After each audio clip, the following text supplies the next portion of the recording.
Hey, yeah, good afternoon. It is a gorgeous afternoon. Oh, and I'm here on the balcony, home after a long day at work, and it has been a long day at work, and I am very, very glad to be home. It was just brutal at work. It was crazy. In any case, I'm stumbling upon yet more instance of young Earth creationists who, for some inexplicable reason, feel the need to badmouth Charles Darwin, accusing him of everything from racism to communism to Nazism to homosexuality to murder and, of course, general immorality. But it brings to mind the question, why? Why do creationists feel the need to badmouth this one person to the exclusion of all else? I mean, it's not as though Darwin is all that important. Then it occurred to me,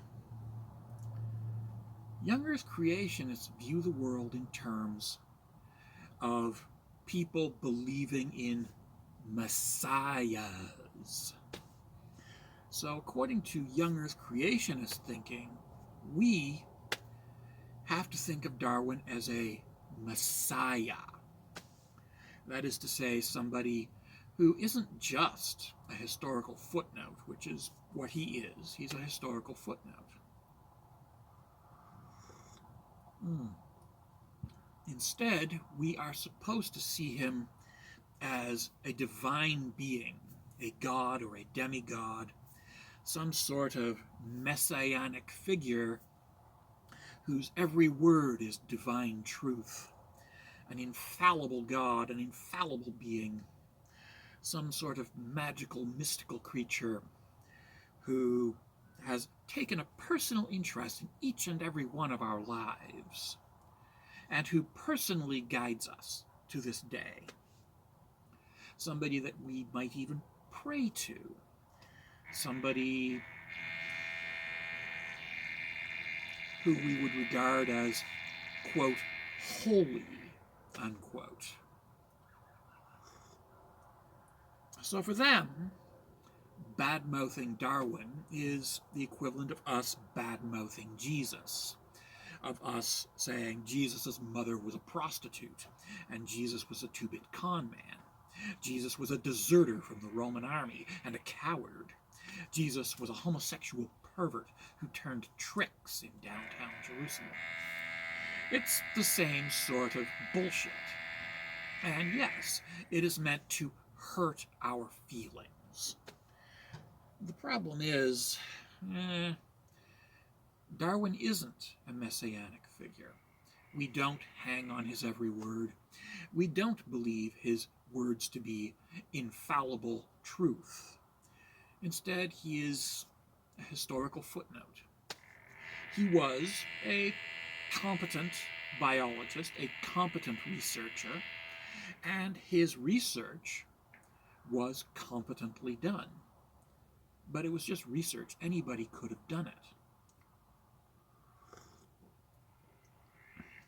So this insane rush to badmouth him is driven quite literally by the childish, infantile need to hurt our feelings by badmouthing our God, because that's how young Earth creationists view science, not as the pursuit of knowledge and understanding, but as a rival religion.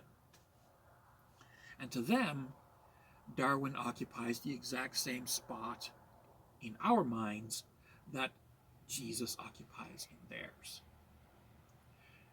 So to them, badmouthing Darwin is the ultimate attack on scientific progress. The only trouble is, again, it's not, because as I've said, Darwin is a historical footnote. Yes, he is one of several people who contributed to our understanding of evolutionary biology. But that's it. He is one of several people. And we have long since moved past him.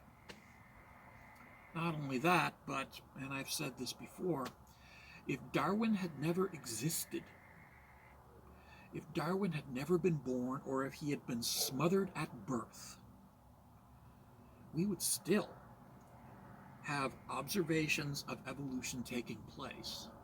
And somebody else would have figured it out. In fact, other people did figure it out. Because there is also Wallace, there is also Huxley, there are also all the other people who came before Darwin. Darwin himself was one of several people working within a certain time frame who had taken up the research of other people who had done earlier research beforehand.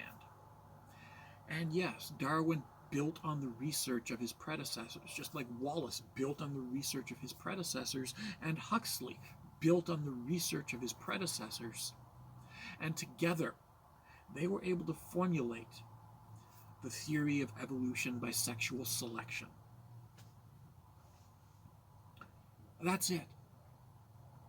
That's it. And even they weren't able to figure out genetics. That required Gregor Mendel to figure out. Yeah. Yeah. Gregor Mendel had to finish what Wallace, Huxley, and Darwin started. And indeed, they didn't even start it.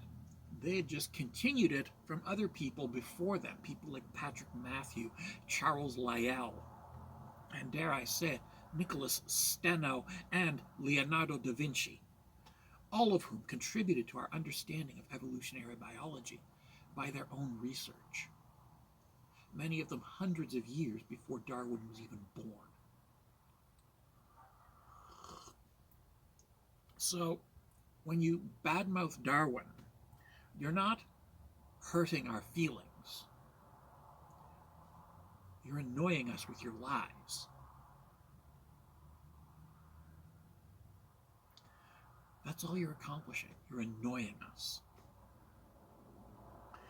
If you want to disprove evolution, then you need to find another explanation for all the evidence, for all the observations, for all the results of all the research done by all the people over the last several hundred years, both before Darwin and since Darwin.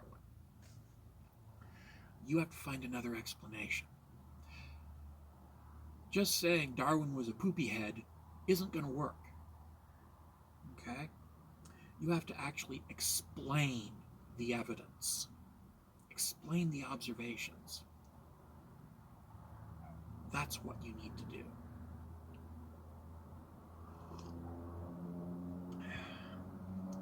Anywho, it's been a long day. I worked a long shift. I am home now. I am tired. I am going to go have a nice hot bath. And